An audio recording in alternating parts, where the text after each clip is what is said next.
Welcome back. As the holiday draws near, the countdown is on to get those gifts delivered on time. The Postal Service says you need to ship out your packages by next Wednesday to get them delivered before the holidays. That's next Wednesday. Those willing to spend a little extra for priority mail have another day in pocket and should send their packages by next Thursday. But if you're going to get them out by Thursday, you might as well get them out by Wednesday so you can save yourself some money. While Priority Mail Express gets you until next Saturday. For all the real procrastinators out there, I'm talking to myself. If you're sending out a package outside of the continental U.S., count in an extra day or two for delivery. And remember, these are estimates. It is always better to send your gifts earlier than later. With Christmas just over 2 weeks away, experts say most Americans will choose to drive rather than fly to take advantage of favorable gas prices. Here's Brian Chang with more on what to expect. Well, hey there, AAA is expecting an over 2% bump in travelers this year. 109 million people expected to travel by car to their destinations for wherever they're having Christmas dinner, in part because of cheaper gas prices. The national average is below $3 a gallon, which should make it a little bit more budget friendly to travel for this particular Christmas. But I want everyone to mark this on their calendars in terms of the days not to travel. Saturday and Sunday going into Christmas are going to be bad, as is the day after Christmas. That's Friday, December 26th. If you can travel on Christmas Day, that is going to be the best time to travel. If you can afford to leave your festivities perhaps a little bit early. Now, at airports like this one, there are over 8 million people expected to hit the TSA lines across the country. That could be in part due to some of the expectations for going to some of these warmer places, where AAA says that the hot destinations will be places like Florida, Fort Lauderdale, Orlando, Miami, the top domestic destinations as this cold snap grips the country. And as far as international destinations, Cancun, as well as Cozumel, Mexico, as well as Punta Cana, Dominican Republic. Although I should point out, across the board, flight prices are up about 7% compared to last year. And if you haven't booked by now, those last minute bookings get even more expensive. That means that if you haven't booked by now, maybe I'll see you on the roads. Back to you. Thank you, Brian. Traveling at MSP should be a little bit easier now that $242 million renovation is complete. The Metropolitan Airport Commission funded a majority of that project. Improvements include new flooring, brighter and more efficient LED lighting, new wayfinders, so now you can see where your gate is hundreds of feet away.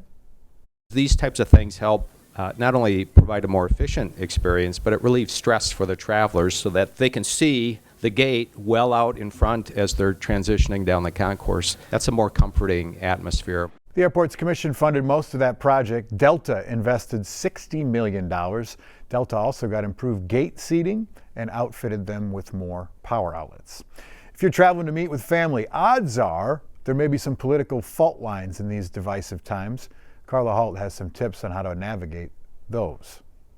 When it comes to bridging our political divide, there's no denying we have a problem. Few people can offer better guidance than Dr. Bill Doherty, University of Minnesota Emeritus Professor and co-founder of Braver Angels, an organization with a bridge-building mission that's never been in greater demand. We have a presence in all 50 states. With holidays on the horizon, today it's families needing help with the navigation. Well, the first thing I would say is keep the relationship first. So Dr. Doherty says begin with remembering this is your relative or friend, not a political figure. Don't turn your loved one, your family member, into a mini version of a politician you hate.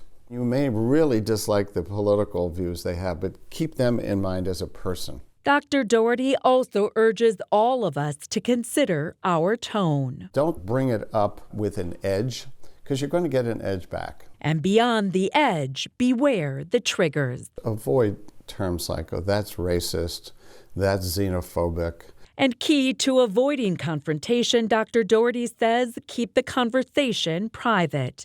That, he says, may take some delicate pivoting, perhaps even humor. You could say, well, this sounds like it's as constructive as Congress is these days. Some people do this partly for entertainment. I mean, they're playing to the crowd. You can say, hey, hey, it's Christmas. Let's postpone that till after the gifts. And above all, Dr. Doherty urges everyone enter every conversation with realistic and respectful expectations. Don't try to change them.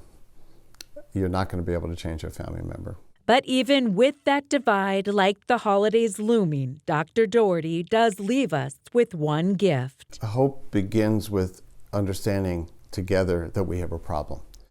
Carla mentioned Braver Angels is in demand now more than ever. In fact, the University of Minnesota Regents just approved a new program that will prepare students to live in a politically diverse democracy.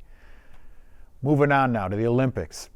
Team Casper is officially Team USA this afternoon, qualifying for the Winter Olympic Games in a late-night curling match against China. And there you go. And the USA has just punched their ticket to the Olympic Games in Cortina 2026. How sweet is that? So that's a big moment.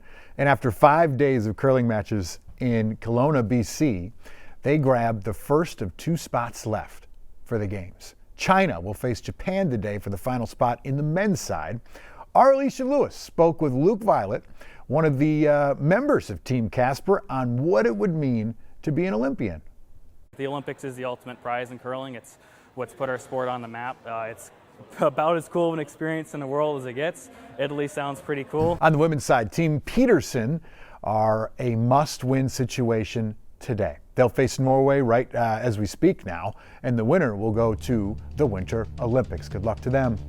Hey, stick with us. We got more news and weather. It's coming up after the break.